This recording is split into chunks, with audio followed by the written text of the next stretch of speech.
আর একটা মঞ্চে দাঁড়িয়ে আল্লাহরে গালি পর্যন্ত দিছে, বলে নাউজুবিল্লাহ। আউল বাউল এগুলো সব কি ফাউল, এগুলো সব কি ফাউল। বাহিরে সুফিবাদ, ভিতরে যৌনাচার, বলে নাউজুবিল্লাহি মিন যালিক। সংক্ষেপে এটার নাম হলো বাউল, বাউল ফকিরান্তি।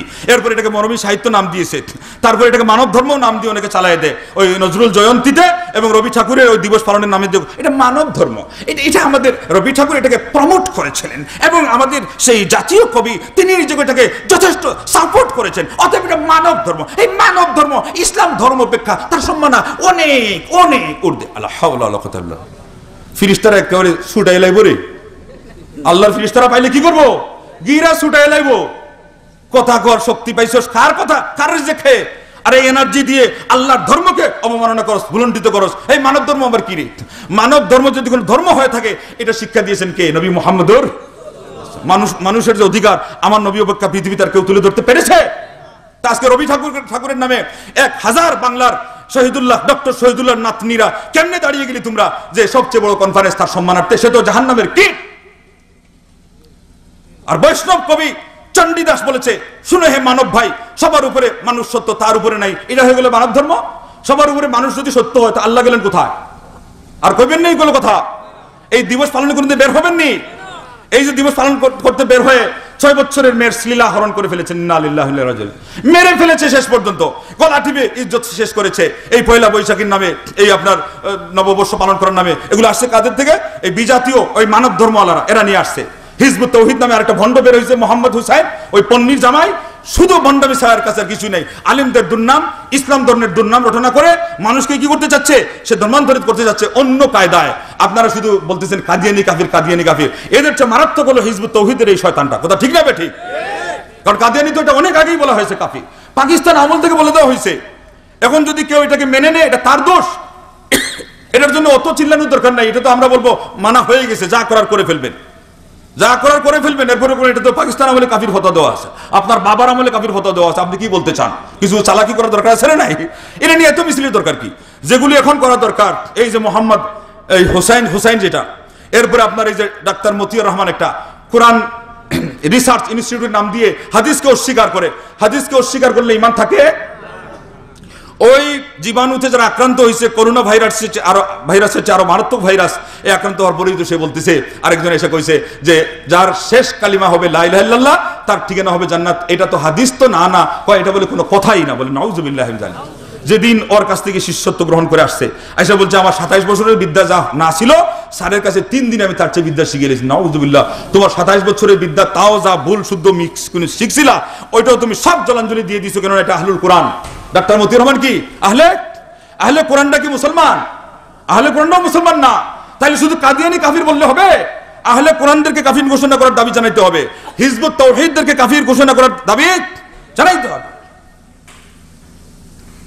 এইভাবে আরো কত ফিতনা, খ্রিস্টান মিশনারি, এগুলো পার্বত্য চট্টগ্রামে আমাদের শত শত নয় লক্ষ লক্ষ ফ্যামিলিকে তারা খ্রিস্টান বানাচ্ছে।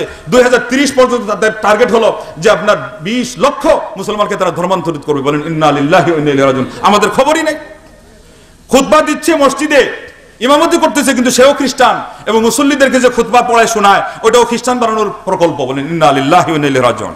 আমরা আমাদের মধ্যে এখন জুতা নিয়ে আর থুতা নিয়ে আর আমার প্রেস্টিজ নিয়ে, প্রেস্টিজ পাঞ্চার হয়ে যাচ্ছে, আমার জনপ্রিয়তা, আর এদিকে মানুষ খ্রিস্টান হয়ে যাচ্ছে। আল্লাহর কাছে জবাব দেওয়ার আমাদের কিছুই থাকবে না ও মুসলমান। এজন্য আমাদের সাবধান হওয়া উচিত। আল্লাহ আমাদেরকে তৌফিক দান করুন। আল্লাহ পাক কোরআনে বলেছিলেন সূরা আনামের 116 নম্বর আয়াতে, হে নবী, তুমি যদি এই দুনিয়ার বেশিরভাগ মানুষের পদাঙ্ক অনুসরণ করো, তাহলে তারা তোমাকে পথভ্রষ্ট করে ফেলবে।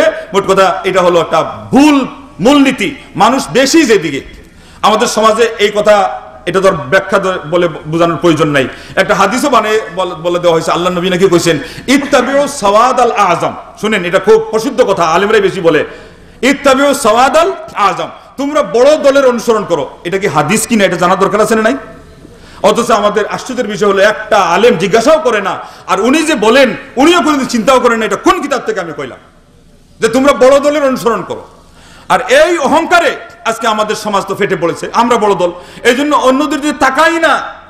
এই যে শেখরা আপনারা বলতেছেন মদিনায় পড়াশোনা করে গেছে, মদিনায় পড়াশোনা করে যারা গেছে তাদের কাছে এরা এই যে ক্ষীণ, তারা সবসময় দেখে আমাদের পাক ভারত উপমহাদেশে এখন পর্যন্ত বড় দল কারা?